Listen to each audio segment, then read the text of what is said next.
Ekitabo kya Zaburi eshura ya 41 okushaba k'omurwire okujunwa ebi abali kumwanga bali kumwetengyera. Aha mukuru w'abeshongozi Zaburi ya Dawudi.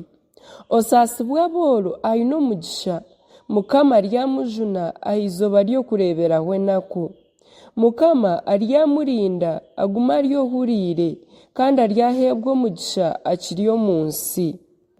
Otamurekurira abazigu be kumukora nk'oku barikwenda. Mukama aryamweyegamiza arembiire aha kitabo kye, niwe orimwarira arwire. Nyowe nkagira nti ngirira embabazi ayi Mukama, kiza amagara gangye ahakuba nkucumwireho. Abazigu bangye bangambaho kubi nibagira bati aryafa ryari izina rye rikeeba.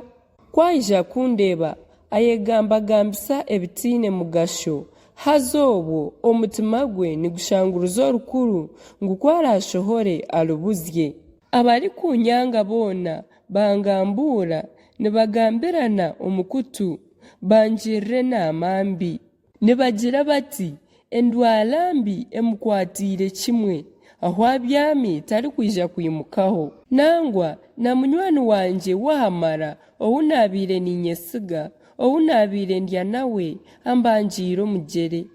Konka iwe ayi Mukama ongiriire embabazi, onyimusye mbone kubahoora.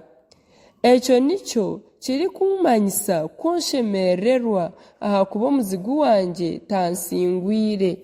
Konka nyowe ombwesigwa bwanje onkwatiriire, wanta omu maisho gawe okuguma niwe ebiro byona. Mukama Ruhanga w'Abisirayiri ahimbisibwe okwihiranira okwisi obusingye bwona.